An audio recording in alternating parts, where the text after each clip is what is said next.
So round 5 of the league this weekend. Some games obviously matter more than most. I suppose Galway and Cork is one that definitely matters. Two teams that are still kind of battling out for a knockout place. How do you? Can we talk about your grey hair though? The fact that you're like Morgan Freeman out there with the tuft of white. I'd love to have Morgan Freeman's voice. Yeah, absolutely. If you had Morgan Freeman's voice, imagine, and you're involved in GA, you could be this iconic like radio broadcaster, almost like Micheál or Hurtig. Imagine you were able to come across like or that. Or do the voiceovers of the cool documentaries. Did you ever see those America's games about the NFL seasons? And they got Martin Sheen to do all the voiceovers. Yeah. Or Lawrence Fishburne, those other, the guy from The Matrix, Morpheus. He does the voiceovers for some of these documentaries. See how I beautifully segued away. You've turned that on its head now. Jesus. Well Galway and Cork. Galway and Cork, sure. Look, hurling is hurling. For Galway, like you were at the game against Waterford last weekend, was it 17-16 they lost? 17-16, yeah. And the feeling in Galway is definitely that the league isn't the biggest thing in the world for them. Yeah, Shane O'Neill basically said as much after. As I said in Monday's show, they've used 30 players already, which is unprecedented over 3 games, I would say. Like throughout the course of a league, 30 players probably maybe par enough for some counties, but 30 players in 3 games basically means you've played 2 completely different 15s and then mixed a match for the other game. And he kind of said as much, he's without David Burke. We don't know whether he's probably not going to have Joseph Cooney. Doesn't have Johnny Glynn at the moment. He got Fintan Burke in the last day. He was missing Joe Canning the last day. He's trying out a lot of new faces. Brian Concannon was good the last day. Yeah, he's also gone back to Niall Burke and Conor Cooney. Yeah. And like Conor Cooney, it's only a couple of years ago, was it 2017 he scored, was it 9 points in a Leinster final? 7, I think. Or something like that. Yeah. Like shooting the lights out completely. Geez, that Joseph Cooney loss, assuming that he doesn't come back, and word is he isn't coming back from Australia for this season. Like look back to a couple of years ago, brilliant goal against Tipperary, really very, very impactful in that 2017 semi-final. Then 2018, remember when he comes back and goes in wing back for that semi-final against Clare. Like you can't overstate that sort of loss. Unsung heroes. It's like Tip usually, like without Bonner or something like that. It's an unsung hero. What, going winning all Ireland? You know what I mean? In general, over the last couple of years, if he's been injured, they've usually struggled. Yeah. It's the player that is not the marquee player, but he just does an unbelievable amount that alleviates pressure on everybody else on the pitch. So he's probably going to be a big loss. I'm so intrigued to see where Daithí Burke fits into the team. Does he go straight in at full back and bring Groad McInerney out to the half back line, or do they say let's leave Groad McInerney back there? I don't think Galway have conceded a huge amount of goals so far. They haven't coughed up that many chances. Like even Limerick, I'd say Galway had more goal chances against Limerick than Limerick had against them. Yeah. Yeah. No, it's true. Like if they're not getting exposed at the back for goals, then there's no real reason to say, well, we have to tweak it. Just looking at it here, they conceded 1 goal in 3 games. That's not bad going. Like 136 overall. That's not bad. When you look at it, actually, now there was a Westmeath game, and Westmeath had 14 for a lot of the game. When you look at it like that, actually, in the cold light of day, they conceded 119 against Limerick, but they haven't conceded a whole lot. But they're not scoring massively either, and the weather has to be taken into consideration. But they've scored 154, and if you look at Cork, 1074. Jeez, and like they're playing Cork this weekend. Cork can't score goals apparently, albeit that's 4 games rather than 3. Yeah, but like that's fair scoring in 4 games. No, it is. Yeah, it is serious in fairness. Yeah, and it's not like they coasted past Westmeath, because of all the games they scored 3-12 against Westmeath. Fair enough, 10 goals in 1 game, but like they didn't shoot out the lights there. It's not like that skewed the stats. No, not at all. No, not at all. And it's with 2 managers kind of come up against each other that I suppose they're both trying to particularly learn an awful lot from the league. Kieran Kingston is coming back. Question marks about who plays 3, who plays 6. Maybe question marks over, not having enough ball runners in the forward line. So there's certain things that they're both trying to learn. I'd imagine their teams will be an awful lot more settled come championship. With regards to Shane O'Neill, he's going to have to settle on a 15, but he'll have to have settled on a 15 by the end of the league. Kieran Kingston's going to have settled on a 3 and a 6 by the end of the league. So yeah, they're both still experimenting, but they should be leaning towards that time where they have a fair idea who's going to be where. I think a fairly nice balance, and maybe you could rejig it a little bit, but I think generally you're going to have 2 lads in your full back line on the square, and another player marking a roaming corner forward. Yeah. That tends to happen, like 2 behind 1 or 1 behind 2, something like that. And you're going to pick your matchups. But generally, you're probably going to look at Owen Cadogan and Colm Spillane as the two closest to the square, because they've got that ignorance, size, strength, athleticism, everything. I think that's a really good full back line if it ends up in two back there a lot. Sean O'Donoghue looks, he's very mobile. Yeah, player. the more mobile player that would come out and cover an awful lot of ground, I'd say. Yeah, do you know what, and that's not including Robert Downey, who maybe could be out in the half back line now. Yeah, Sean O'Leary Hayes is another option. Yeah. He's been in there. Chris Joyce is back from the cruciate as well, so he's another option too. Yeah, so as much and all as it's easy enough to question Cork, like the options are there. It's not like you're trying to pull a three out of thin air. No. Like Colm Spillane has hit the ground running. I mean, obviously Limerick got 29 points, so it's not like the issues aren't there, but they could be further out the field. If you told any county your two lads minding the square are going to be Owen Cadogan and Colm Spillane, I think you'd be saying, we're not too bad back there. Yeah, be interesting to see. Like, there will be a train of thought. A lot of people do think that Robert Downey is going to be put in full back or parachuted in there. So it'd be interesting to see. I don't know. I think he was in the half back line the last day for a reason. I spoke with Tomás Mulcahy, and there's a full interview, 45-minute interview with him on the playlist there, and he was saying he's the sort of guy that you obviously don't want to get trapped in a dark room with 6'4", 6'5". I do think he needs to take his form up to another level, especially championship. And it's not like I want to be down on him all the time, but last summer didn't hit the ground running. Down on Downey. Yeah. And then like Mark Coleman, can he get back that 2017 form? Yeah, I think what I want to see most out of him now is when he gets the ball. I know he's not particularly big. I'd love to see him try to break the tackle a bit more. He goes lateral an awful lot. The immediate thing, like you typify with him, is the 20-yard pass almost laterally. I'd love to see him go. I know he's like Darragh Fitzgibbon mightn't go through a tackle, but he'll evade a tackle and go forward. I'd like to see Coleman doing that a bit more. Like his form isn't anything close to 2017 form. No. So do you like Bill Cooper wore number 6 but played midfield on Keane Lynch last week? Lynch got 2 points. Obviously did a lot of good things. Cooper got a point himself.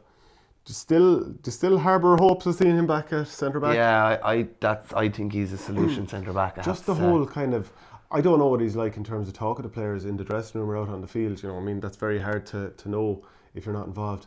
But he plays like a leader. Oh, he does big time. Yeah. Like, remember who were they playing when he got a back spasm before the match started? I think it was the first round of the Munster Championship.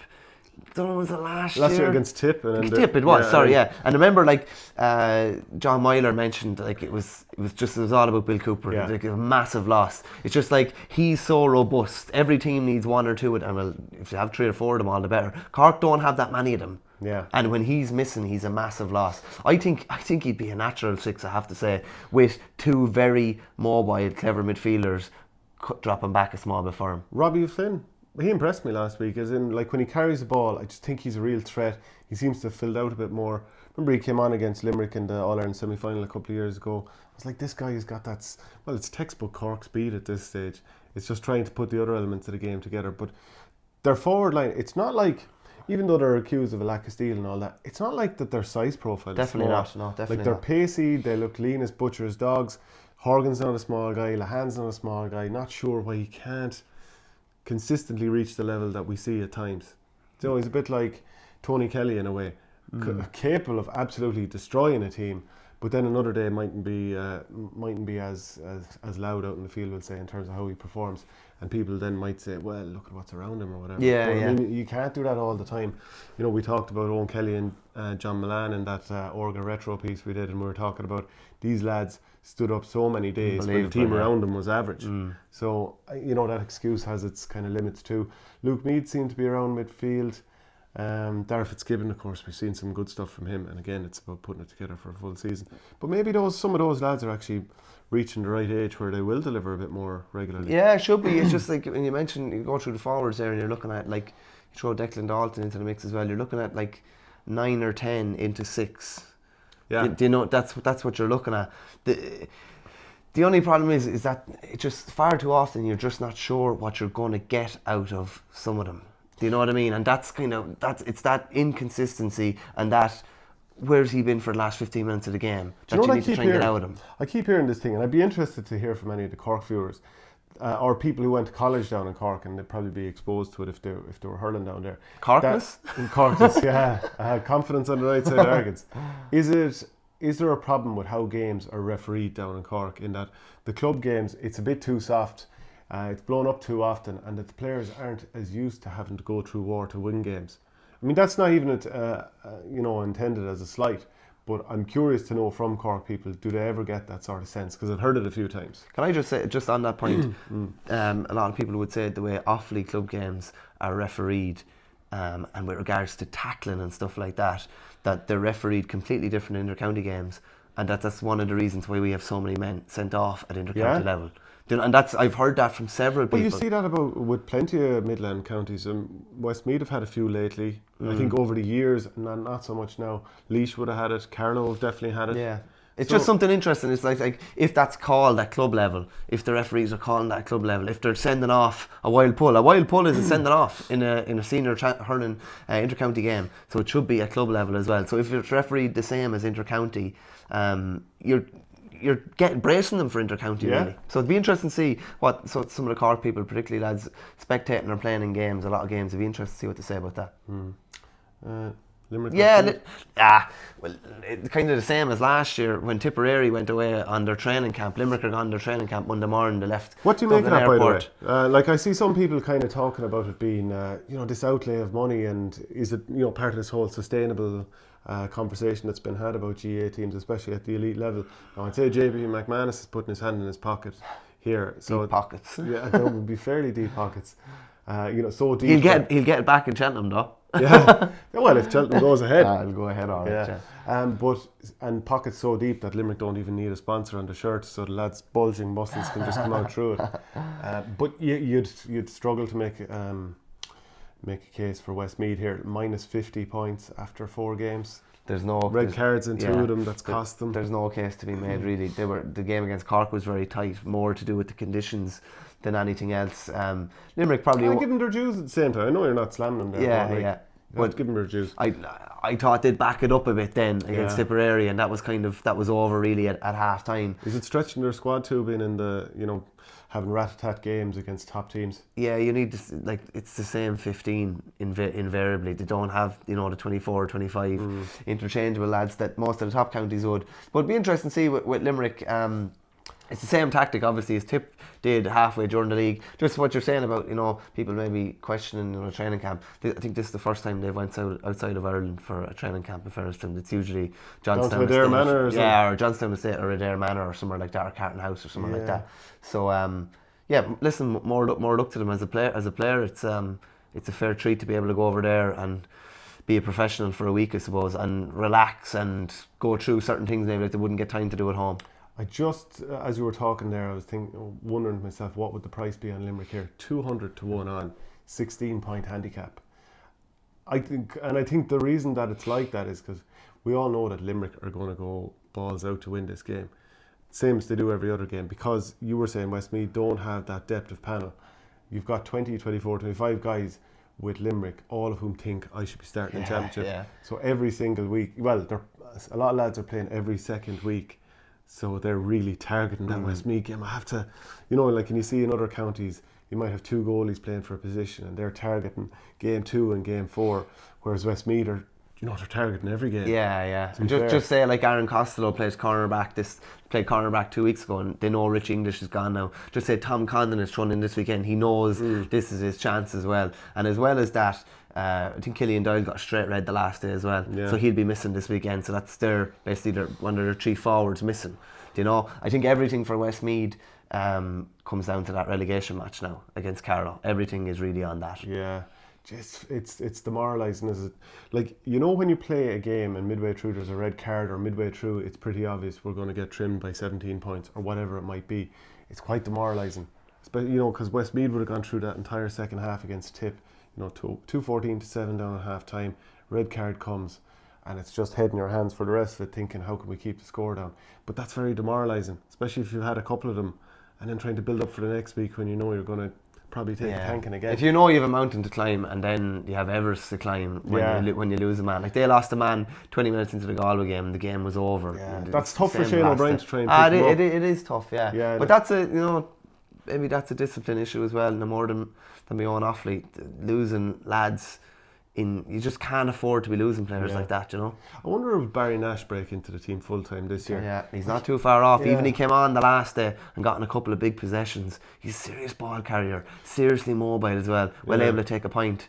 But he came on against Kilkenny last year in the All-Ireland semi-final. I was so seriously impressed with him. He's outstanding. I'm nearly impressed with him every time I see him. Because, remember he first came in as a forward, and was he even he was very much either on the fringes, or was he maybe even off the panel for a while? I'm not 100% on that. He's definitely very much on the fringes. Now he looks like a great option. Paddy O'Loughlin comes in after the UCC run, scores 2 points from wing back. He does himself, no harm at all. Jeez, the options are brilliant. So there's 2 serious options for the half line, and if Declan Hannon's in bother, you move Tom Morrissey or you move Dan Morrissey to centre back. And Diarmaid Burns could probably do you a job there as well. So they're big options. Like Barry Nash would probably be wing back, centre back on most teams. Yeah, you know, you'd struggle to name a team he wouldn't get on. No, definitely. Yeah. So that's tough going. Then you're looking at kind of Tip and Waterford. We went through obviously Tip and Waterford's rivalry for the Ogre video earlier on this week. Interesting game, especially because Liam Cahill made his debut against Waterford and is now the Waterford manager, going back to manage Tip. Yeah. Or going back to play against Tip. Yeah, like a manager has to, park the thing that he is from that county and just say, this is part of my own personal development, team development. It's a project to me. And he's going to have to do it during the summer as well. So, but would you say it is bothering him? Or do you think he's already parked that? No, I wouldn't think so. He's a thick skin. I don't think that would be bothering him. And I'd say he was one of a few lads who was being looked at when Liam Sheedy came back at the 11th hour and took the job. So he probably wants to ram it down a few throats too if he can. Oh, I'd say so. So in the nicest way possible, just say, hey look, that job will be coming up in a few years' time, and this isn't doing down Waterford, but I think everyone realises ultimately he does want that Tipperary job. Well, he's going to do 2 years at Waterford. Maybe even an option of a third as well. Maybe an option of a third. Maybe Liam Sheedy will have moved on again from Tipperary at that stage, and maybe then if he gets on with Waterford, this is a trial. This is a trial for the Tipperary job, be it in 2 years' time or be it in 4 or 5 years' time. A trial, but at the same time he wants to win an All-Ireland. So it's kind of a trial, but not a trial at the same time. In that sense. And I know what you mean. It's not like there's a ceiling to his ambitions no. to jump onto something to win something different. Not at all, no, not at all. And as well as that, I'm sure it won't be the case where he's going to be unbelievably fiery on the line against his own, you know what I mean. I'm sure he'll be very constrained. He won't be running into any of his own lads or anything like that. You know what I mean, Well, he did when he was playing club hurling in Tip. So, and Mikey Beavens as well. This is another kind of I suppose it's not an audition in a sense, because he's already really well respected in Tipperary. He's been in as coach with Tip minors, under 21s, under 20s. Just anyone you talk to about him, he's really, really good. And I'm looking forward to seeing how they go after Tipperary here, because we haven't seen the best of Tipperary so far, in the sense that not all the frontline players have been playing. There's been a sprinkle of experience with a lot of young lads around them, and even the subs being brought on, it tends to be the young lads. So if I list out the subs that came in the other day, there's Noah McGrath, who obviously everyone knows, greatest player of all time. Greatest player of all time. Nah, he's brilliant. And he should have been nominated for Hurler of the Year last year. I think that was a bit of a joke that he wasn't. Sure, that's the same thing every year, but there's always someone omitted. One of many jokes. So Craig Morgan came in, and he's definitely one of these prospects for the full back line. I actually thought he'd be used a bit more for the coming years. Dylan Quirk, mixing Fitzgibbon as well up until the semi-final. Dylan Quirk, who would have, I think, health reasons, he wasn't on the panel last year. Yeah, he came on. And Paul Flynn from Kildangan, he came on. And Paddy Cahill, who we've seen a nice bit. So it's not like he's brought on, Brendan Maher, Paddy Maher and Noel McGrath. He's definitely testing out the panel. Big time. Big time. All those, to be fair, by the end of last year, a lot of those names, and Jerome Cattle and Mark Keogh and a couple more, were the ones that were tipping the balance at the end of a game. Yeah. And he's trying to give as much time as he can. Be interesting from a Waterford point of view. I was chatting to Dan Shannon for the Independent there, and he was just saying, we haven't really, he was very impressed with their phenomenal work rate off the ball. We haven't learned that much about Waterford. It's very hard with conditions. If the weather stays like it is at the moment, relatively calm and dry, he kind of thinks the last 2 games are big testers, Tip and Limerick. This is probably where you're going to start learning a bit more. It wouldn't be unusual for Waterford to beat Tipperary in a league game, and then when it comes to the summer, Tipperary turn up and, like I spoke to you before about the aggregate in the last, was it 4 Munster finals? It's plus 58 for Tipperary against Waterford. So if Tipperary go and lose this game, albeit in Thurles, and I think everyone should try and make their home field a fortress. And Tipperary going from 10 points ahead against Limerick to actually losing that game in the first round. I don't know. I still don't think you should ever want that to happen. No. Actually, in that situation, do you John Kiley brought on all the experience, he brought on all-stars, Will O'Donoghue, etc., and turned the game. Do you think if Liam Sheedy could go back again, he'd have had a stronger bench available if possible and try and see that game out? Or are you like, do you know what? I give young lads experience of this, and that's the main thing. It doesn't matter that they lost. Some of those young lads that I've even named that came on against Westmeath, they now know what it's like to play against Limerick. Yeah, I definitely would say the latter. I think he has a plan for Seamus Callan. He's a plan for Noel McGrath, a longer term plan that gets beyond. I'm not going to risk maybe an injury. Callan was struggling with his back a small bit to start the league. I'm not going to risk an injury just to try and get a win here. The end doesn't justify the means really forward. John Kiley has given Aaron now, and he has a wider squad, we'll say, deeper squad. He's given Aaron Costello game time. He's given is it Darren O'Connell game time. Yeah. He's given Brian Ryan, David Reedy. He's given them all game time while winning games. Whereas the Tipperary lads, so those lads have all had it bet into them. Well, look, I'm coming in and straight away I'm beating Cork and I'm beating Tip. Whereas the young lads who are coming in into a losing team that is still competitive, I know there might be something in that too. Yeah, the only thing I would say is Tip finished later. Yeah. And there was holidays and there was everything combined on top of that, and Bursley getting to the All-Ireland. Yeah, as well as that, I just think Limerick finished the first week in August, and there was one or two little team holidays here and there. Most of them were done early, and then that was it. The Fenway Classic, and that was it. They were back training a lot earlier. Lads club teams were out early. Yeah, too. And lads had more done. Like your Keane Lynches, all these had more done when they played Tip than Callan and better age profile too. Yeah, well that's true. Younger age profile. Yeah, they're able to, mid-20s you're going to be able to go from game to game a lot easier than in your 30s when you have to be minded a lot more. That's just the way it is. Yeah, so I'm not trying to think. Yeah, probably Mark Yo will get more game time. Jake Morris got 1-3 last week. Keane Darcy got 1-1. They'll get a bit more game time. Will we mentioned him the other day? Desi Hutchinson get thrown back into the team? Yeah. I think he's going to have to bide his time maybe a little bit. Possibly so. He got 2 chances in the first 2 games. Didn't probably, set the world alight. So they're not saying that they're his chances, but he's had a chance now. They're probably going to give someone else maybe a look. But that's definitely one of the more interesting games of the weekend, and I think Clare Dublin is an interesting game then as well. I'm actually going down to it myself down in Ennis, so it'll be interesting. Dublin, yeah. Well, Chris Crummey's after breaking his collarbone, so he's out of this game. I'm sure he'll be back. He might miss the club month or some of it, but he'll be back for the championship, because that's something like 10 weeks away. May 10th is the opener against Kilkenny. It's not a million miles away. By the way, I think it's very unfair on Dublin, and people might call me biased. Put your Dublin hat on again, yeah. Come on.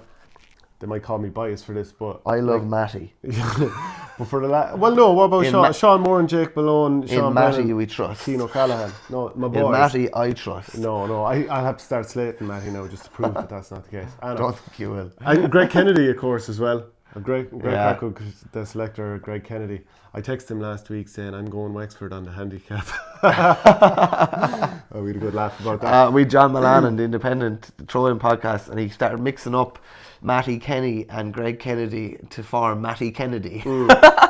To be honest, they're kind of 2 cheeks of the one arse. up across the country together, up from Galway. I know they're actually quite different as it turns out. But it's very unfair the way this is like the 3rd season in a row of the round robin in Leinster, and they have to play Kilkenny and Wexford in the space of a week. I mean, why should other teams get to kind of start off with, like Galway a couple of years ago, they had to play Offaly in the first game. Raw was going to win it, then they had a week off. And they played Carlow in the first game last year. Yeah, see, this is the thing, it's not changing. Why isn't there a draw? Why would one team have to start off with a game they're definitely going to win, get a break? Why should another team have to start with 2 ferocious games in the space of 7 days? Should probably be a draw every year. Yeah. And if you played Dublin at home last year and you're drawing them, you played them the following year away or whatever. Yeah. And that's just a matter of scheduling it out just to make it as fair as possible. You have to take into account that the 5th team in Leinster is a weaker team. Yeah. And you have to kind of spread that out over the years. Yeah. Do you think it's important for, like, Clare are already through? The big thing now is to just decide where in the group do they go through first, so get to a semi-final, or second and third, and therefore play the alternating position in the other group. Home game, I think they'll be keen to win again, win another home game. Do you like the way Clare are moving? Like, they're unbeaten and they've 3 wins and a draw, so it's pretty, you can definitely say, yeah, they're moving well. But do you like what they're trying to do with the team? Bits and pieces. It's going to take me a while to be sold on them, to be honest with you. Yeah. I like a team that's direct, but sometimes you can be kind of too direct as well. And if it's aimless kind of direct ball, I don't think that really works. Which there was too much of the other day. I said it the other day, so I'm not going to go into it again. But the sight of Shane O'Donnell backpedaling onto huge high hanging ball about 6 or 7 times in the first half was beyond insane. I wonder will Aaron Shanahan, who I think I forgot to mention, and he was so good when he came on the last day. I wonder can he get himself into a position where he's actually starting games? Because John Conlon looks a little bit rusty at the moment, and I wouldn't be doubting him because he's proved it many times that he's a class player. But I wonder, does Shanahan deserve a couple of games here? Because he's come on and impressed in every game. I must go back through it since he did his cruciate, how many games he started. Yeah. Because, I'd say on one hand you could count, to be honest with you. In general, it's been as an impact sub since he came on in the Drawn on Ireland semi-final in 18, made his return. I can't recall that many games he started. Definitely not championship games anyway. You know the way you're talking about these long aimless balls, and I'm agreeing with you. I was just doing up stats there for a piece that I'm doing for RT's online site, and in the 3 games that I've actually sat down and kind of marked out all the scores and done the stats, in Laois game, Kilkenny game and the Wexford game, Clare have 50% scoring efficiency with their chances. That is horrendously low. Teams would be looking for 70%, I'd imagine. 70 is a fair number, yeah. You'd see that at club and county level, and they all have their... This is just on wides and balls drop short. This is wides, balls drop short, shots blocked down, hooks, all that kind of stuff.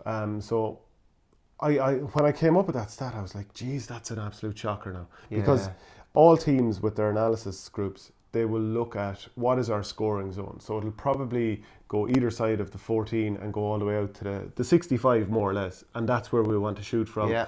These are good shots, these are bad shots.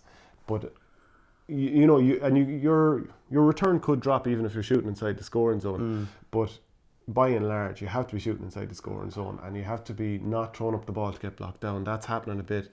A couple of the players, I don't know, are they fish out of water, or some of them that he's given a go to not quite good enough. Hard to know. Do you know as well, by taking Peter Duggan out, he's obviously gone off to Australia this year, that's 42% of their championship scores from the past 2 seasons gone. And who's the...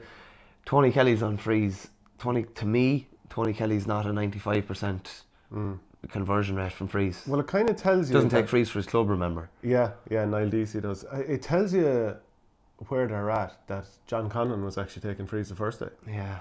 I still can't picture can't picture that happening. But you couldn't picture Shane O'Donnell taking a free. Do you know that he's 12 championship goals in his career? 6 of them came in his first season.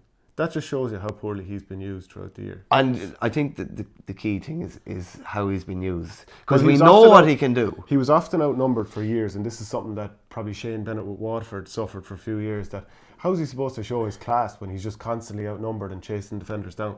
Yeah, he was almost...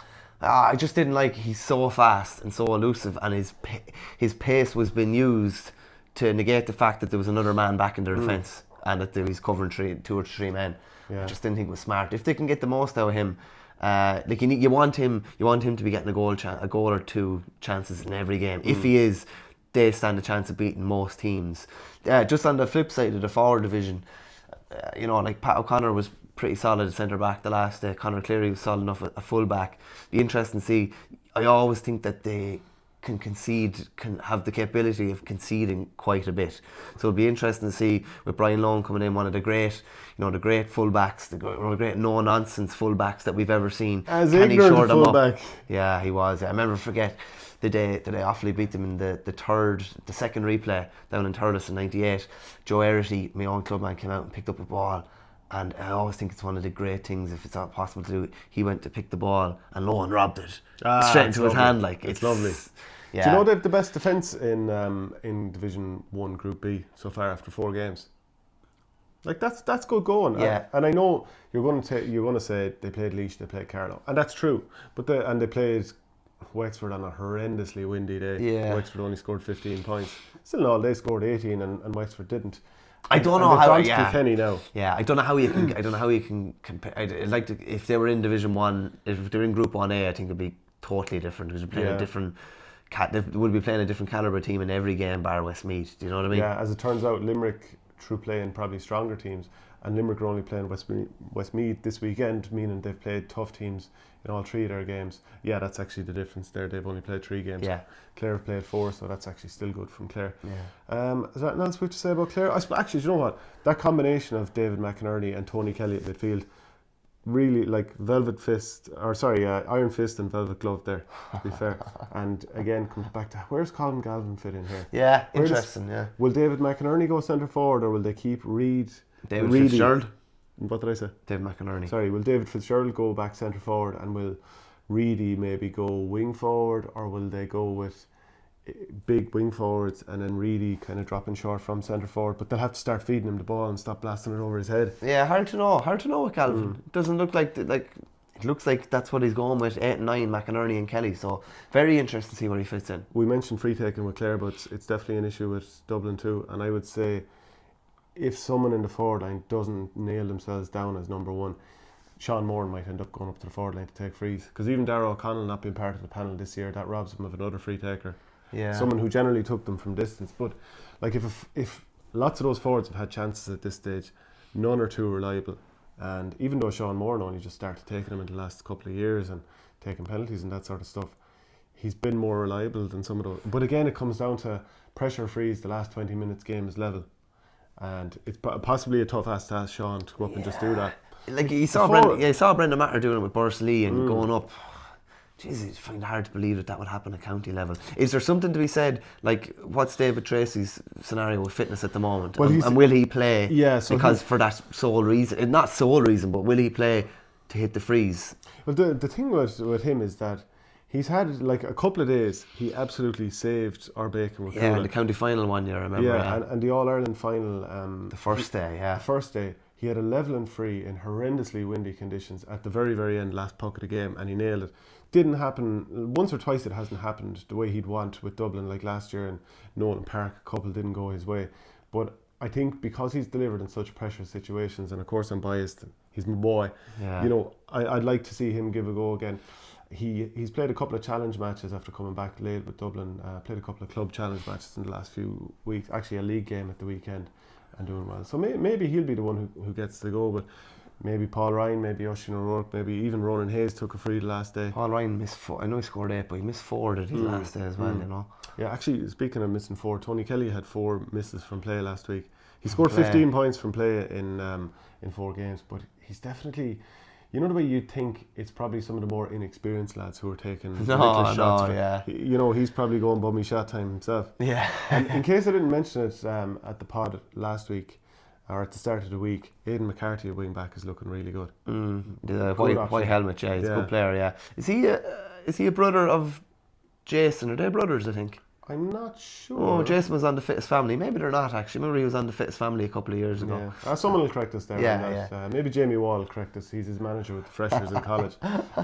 What game are we looking at next? Yeah, Kilkenny and Laois is interesting. Laois actually gave up home advantage because O'Moore Park is closed for 3 or 4 weeks, because in their wisdom they decided to play big games on Sunday, Monday and the following Sunday the following Saturday amidst all the disastrous weather. So the pitch was kind of essentially waterlogged for last Saturday evening's game where they beat Carlow, and I think there would have been war if they hadn't won. I think there would have been one. It's not the groundsman's fault. But from Eddie Brennan, because he didn't want the game to go ahead. Yeah, he didn't want the game to go ahead. He was clear. And to be fair to Eddie, and even after they beat Dublin in the preliminary quarter final last year, he's very good at sticking to his guns. He said this match shouldn't be played a week after Joe McDonagh. It's a disgrace. And he said, I know we won, but still shouldn't be going ahead. Yeah. And then he's saying after the other game, we won by a point. This shouldn't be going ahead. And he would have said the exact same if they'd lost. He would have been more animated, obviously, because they'd lost. But in fairness to him, he sticks to his guns, win, lose or draw. But now they have the scenario where They've no home venue. But funnily enough, I actually think it works out really well for them. This is an audition for when they go down to Nolan Park in the Leinster Championship. Yeah. And Eddie talked to me before Christmas about, he said he was dreading it. He said he was dreading the thoughts A of bit like Liam Cahill for that reason. Yeah, going yeah. home and with a rival team. Yeah, but he's going back to Kilkenny, and he's going. At least Liam Cahill, they're welcoming Tip to Walsh Park, and he has the home crowd on his side. Eddie's going down to Kilkenny as, you know, public enemy number one, I suppose. He's the Laois manager now, trying to beat Kilkenny. So it works out. I think it actually works out well. It's an audition for them for championship. He said to me about, like, this is the acid test. I said, I know all the other games are going to be tough, but I know how hard it is to win down here. I know how hard it is to perform down here, and it's just a nice little audition for them before that. He's going to get a nice welcome no matter what, because I think, best will in the world, Kilkenny are going to win this game, and they're going to win it by. It's never going to be, it's never going to be up in the air to decide, are Laois going to win this game? So I think he's going to get a nice welcome, because it'll be a case of fair play to you. Yeah, so well done there with Laois. And obviously they have to try and move on to that next level, and maybe in time they will. But I think from that point of view, that's likely the way the result's going to go now and in the summer. I know, probably, yeah. But if he whereas Liam Cahill, yeah, he'll be thinking we can win here in the summer. But if he thinks, if it's worth, if even just going into the dressing rooms, even they're going to do everything the exact same as they do for championship. If it's worth a point or two, if it's worth anything, we'll probably take it. So this is a proper trial now. Yeah, one of the lads was saying to me about Eddie Brennan on Twitter, and the fact that he still just throws his opinion out there. I love it, yeah. So like a video, the GA put up a video of Jack O'Connor's late goal against Dublin last week, and he did a quote tweet, arguably the most improved and effective player in hurling for 2020. And they're going to play them later on in the year, like, that's what I love about it. Yeah. And it's true though, like, Jack O'Connor has been brilliant. We might as well move on to talk about the next game, Wexford against Carlow. Jack O'Connor has been great. He's been probably one of the most improved players in the country, and if he can maintain his levels from the early part of 2020, he's just another option altogether for them this year. Everyone knows Chin is going to get a lot of attention, everyone knows McDonald is going to get a lot of attention, Rory O'Connor as well. He's been relatively peripheral, Jack O'Connor, in and out. Well, he's definitely. I thought he's established himself a lot more in the league this year. Yeah, and even on the freeze. Because I didn't see that until this year, Jack O'Connor it's regularly been the case, and this happens with lads fairly often. When he starts, he gets taken off. When he comes on, he makes an impact, and then, or else gets sent off. Well, I think he probably, that's something he had to address in his game as well. Too many red cards. Yeah, probably. But then having come on and play well, he starts the next day, and then he gets taken off again. Do you know what I mean? So now he's starting, and he's steady running games, not getting taken off, not getting sent off, and generally playing well and being one of the better players. So he would be a big asset for them if he can maintain that form through 2020. Yeah, it's again, Carlow have had a tough time of it so far this year. Just even looking at the scoring difference, minus 49 after 4 games. That's heavy going. They know they're gone now, gone into a relegation playoff after losing to Laois. Do you think it's even going to be hard to lift the heads for this one? Because again, much like Westmeath, you know your fate is sealed, and you're up against another tough team in just a short turnaround. Yeah, and going away from home as well. See, you want to perform well this weekend, but you don't want to pick up a knock. Everything is about, I think it's the following week, I presume it's the following week. Everything is about that relegation match. Now, I still think they're a couple of points better than Westmeath, and the best performance of the league was against Laois, and they really could have got a result that night. In fairness, Laois were probably lucky to come away with a 1 point victory. They'd like it to be respectable against Wexford, but the main thing is, like, they just don't want, like, Martin Kavanagh to pick up a knock or Chris Nolan to pick up a knock, and then they're under pressure in the relegation match. So it's, will he throw in a couple of new lads? Will he rest a couple of the high profile lads? It'd be interesting to see. Do you think Davy Fitzgerald wants to, like, let's say Dublin go down and get a result in Clare, and Wexford win and then top the group and they get straight into the semi-final? Do you think you'd actually like the idea of playing another game in a quarter-final and exposing a few more lads to this level of games, to giving Shane O'Hanlon, etc., lads who came back late, more game time? Yeah, possibly so. You're getting, as you said, Shane O'Hanlon, Dermot O'Keefe and all these guys are getting more time, which probably would be beneficial to them. They're appealing they're peeling Conor McDonald's red at the moment as well, and it'd be interesting to see whether he gets off and if he's even fit is even eligible for this weekend. Like, he's only getting a 1 game ban. He'd only miss this weekend. But I think it's a point of principle. But anyway. isn't it also, if you get 2 red cards in the space of a certain amount of time, you're going to get a 2-match ban? Yeah, that's it. So it's preventative action now to try and make sure that nothing happens later in the year. I think he probably would like a quarter final, to be honest with you. He probably would. He definitely would like a league title. Well, what's progress for Wexford this year? Probably getting to an All-Ireland final, or winning Leinster, getting to an All-Ireland final, or maybe not winning Leinster and getting to an All-Ireland final. This is a national title that would give them I think this would give them an awful lot. People say that, and on one hand I believe it. On the other hand, Clare won their All-Ireland in 2013 and they won the league in 2016. But when it comes to the end of the year and you ask yourself, did we do better in our provincial championship and did we do better in the All-Ireland series? Like, if Wexford, like, to do better than last year, they need to win Leinster or win the All-Ireland, realistically. I hear you, but it's still a big trophy. By the way, I think they can do that. I wouldn't rule Wexford out winning All-Ireland this year at all. And up until the end of last year, and seeing how they're going with not having full strength teams in the league for a lot of this, it'd be hard. I think to be a brave man who'd say, I ruled them out of the conversation. Well, it's like this. Has winning the league done anybody any harm in the last 10 years? Really? When you look at Galway won the league, won the All-Ireland. Hold on, there's got to be an example here. I'm just saying 17, Galway won the league, won the All-Ireland when they beat Tipperary.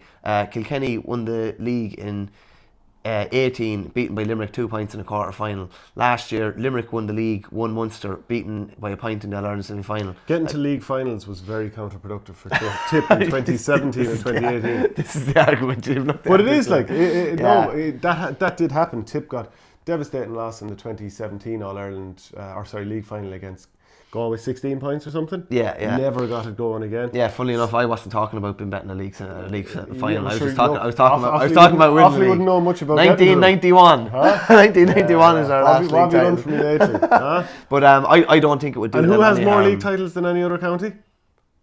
But your league doesn't mean anything. Exactly. I'm just telling you, it doesn't matter. So who'd know better? Yeah. So that's most of the games. Any word on or any thoughts on Offaly Wicklow this weekend? So, a clash of your counties this weekend. The 2 counties he's played for, Offaly and Wicklow. To be honest with you, I just can't believe my phone has been hopping all week. Yeah. People thinking, big Division 2A tie. Who Offaly Wicklow? Is there anyone? Who would you ring there? Who's played for Offaly and Wicklow? It's just like, why is my phone hopping? Well, we have the chance here. Are you torn? Are you torn this week? I'm not in any way torn. I played a position player with Wicklow. I'm Offaly man through and through. So when you pulled that Wicklow jersey, were you not proud? Proud? Well, what were you? What you do it for? A challenge, I'd say, more than anything else. To test yourself at a lower level. Just to keep trying playing county hurling. Then previously, that's not me talking down on Wicklow, Okay, but like you had previously played at a higher level, and then you decided. Yeah. You sell out. Did you get money or something? No, I definitely didn't. No, I have all my relatives. A lot of my relatives that live in Wicklow. An interesting game though, because chatting Brendan Cummins, and he was quite impressed with Wicklow when Kerry played them last week. Yeah. But I do think in 2A and even in the Christie Ring, Offaly, Antrim, Kerry. And then it's Wicklow and a couple more. Yeah. But it'll be very interesting. Andy O'Brien's been one of Wicklow's best players for the guts of a decade. And, when I was playing with Wicklow, lads would often ask you, like, who's the best player? Would he make the Burr team? Would he make whatever team? And just be interesting to see how him and a couple of more lads go against Offaly. The fact that it's in Tullamore, Offaly by 7 or 8 minimum, I'd say. Yeah. And Offaly would just... Well, 2 wins from 3, I suppose. One of those games was it the Offaly game that was postponed? The Antrim game that was postponed. Funny enough, that's a bit of a stickler. Fintan O'Connor is not happy at all, and I don't blame him, because Kerry play Antrim this weekend. If Antrim beat Kerry, Antrim are basically through to a final, and will probably play a weaker team against Offaly in the last game as a result of already being through, and then Offaly could beat Antrim, and then Kerry could lose out. Yeah, it skews the whole thing, doesn't it? Yeah, so it's not great for them. The only way to stop that happening is just to beat Antrim this weekend. Yeah. And they have their 2 hardest games. Offaly and Antrim are both at home. Geez, that's some trek for Antrim going down to Kerry. Unbelievable, yeah, unbelievable. Game is at 12:30 actually on Sunday. So I presume they're definitely staying over. I went rudimentary there and I just did Google Map Antrim to Kerry, 5 hours 26 minutes. You'd be flying from Belfast to Farranford. I'd say it'd be nearly the best bet, wouldn't it? I just want to see now what time did I have the fixture down for? 12:30, I think. 12:30. Yeah. You miserable bastards in Kerry. 12:30. So realistically, is that been played as a warm up? Has that been played as a curtain raiser? I wonder for the football. I'd say it probably is. Let's see. It's the only thing that would make sense. Mayo Kerry is Saturday night in Mayo. Oh, well, that makes no sense at all then. Kerry, you miserable shower. That is actually disgraceful now. That's allowed to happen. Because I know last year was it someone like Cavan had to go to Warwickshire and had something like a 12 p.m. throw-in. Oh, it's awful. Like that sort of stuff should not be allowed to happen, and it's definitely worth mentioning that. Maybe they're trying to do it. Maybe they're trying to get some more tourism in the area. They'll get them now and get the match on early, and it could be some genius plan. The Healy Rays might have been involved in it. Get loads of money spent, for the rest of the day. They might tour around Kerry or this kind of thing. I'm talking absolute rubbish here. You are. So there's no change there. So that's about the height of it, is it? Yeah, interesting weekend. The couple of games. Looking forward to see. I haven't seen Clare and Dublin in the flesh and down there this Sunday, so looking forward to that. Should be another interesting weekend. If you don't follow us on the channel, make sure you do already, and like and share the video. If you don't follow us on the channel, make sure you do already. Good man. Well, look, that would match any of the stupidity you've come up with so far. But anyway, follow us. Thanks for watching Our Game. Don't forget to like and share the videos, and if you're new to the channel, hit subscribe.